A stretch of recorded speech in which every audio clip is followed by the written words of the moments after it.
महाशिवरात्रि। लोग कहते हैं यह शिव जी की शादी की सालगिरह है, लेकिन सच कहूं यह आधी अधूरी बात है। यह रात सिर्फ जश्न की नहीं बल्कि उस खौफनाक अंधेरे की गवाह है जब पूरी दुनिया खत्म होने की कगार पर थी। एक ही रात में 3 ऐसी घटनाएं घटी जिन्होंने ब्रह्मांड का नक्शा बदल दिया। जरा सोचिए, एक तरफ शादी की शहनाइयां थीं, तो दूसरी तरफ मौत का जहर, और तीसरी तरफ एक ऐसी आग थी जो ब्रह्मा और विष्णु का घमंड चकनाचूर कर रही थी। अगर आप यह वीडियो 16 फरवरी से पहले देख रहे हैं तो सावधान हो जाइए, क्योंकि आज हम शिवलिंग के प्रकट होने की वो कहानी सुनेंगे जिसे सुनकर आपके रोंगटे खड़े हो जाएंगे। कहानी पर आते हैं। एक बार ब्रह्मा जी और विष्णु जी में युद्ध छिड़ गया। दोनों लड़ रहे थे कि मैं महान हूँ। नहीं, मैं तुमसे ज्यादा महान हूँ।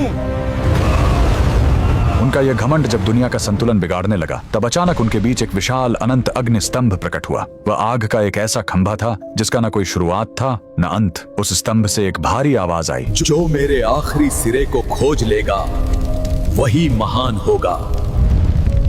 ब्रह्मा जी हंस बनकर ऊपर उड़े और विष्णु जी वराह बनकर नीचे गए। हजारों साल बीत गए, विष्णु जी को अंत नहीं मिला। उन्होंने अपनी हार मान ली, लेकिन ब्रह्मा जी ने वापस आकर झूठ बोला कि उन्हें अंत मिल गया है। उसी पल उस आग से काल भैरव प्रकट हुए और सजा के तौर पर उन्होंने ब्रह्मा जी का वो सिर काट दिया जिससे उन्होंने झूठ बोला था। उनका अहंकार टूट गया। चूंकि शिव जी आग के रूप में आए थे, वो बहुत गर्म थे। तब देवताओं ने उन्हें शांत करने के लिए उन पर जल और दूध चढ़ाया। यही वो पहला दिन था जब शिवलिंग पर रुद्राभिषेक की शुरुआत हुई। लेकिन कहानी यहीं खत्म नहीं होती। एक बार जब देवता श्रीहीन यानी कमजोर हो गए थे, तो अपनी शक्ति वापस पाने के लिए समुद्र मंथन हुआ। सबको उम्मीद थी अमृत की, लेकिन निकला क्या? हलाहल विष। पूरी दुनिया जलने लगी। तब फिर वही भोलेनाथ आगे आए। संसार को बचाने के लिए उन्होंने उस उबलते हुए जहर को पी लिया और अपने कंठ में रोक लिया। जहर की गर्मी से शिव जी का शरीर तपने लगा। उस जलन को शांत करने के लिए सभी देवताओं ने उन पर पूरी रात गंगा जल, दूध और बेलपत्र चढ़ाया। उन्हें नींद न आ जाए इसलिए पूरी रात देवताओं ने गीत गाए और जागरण किया।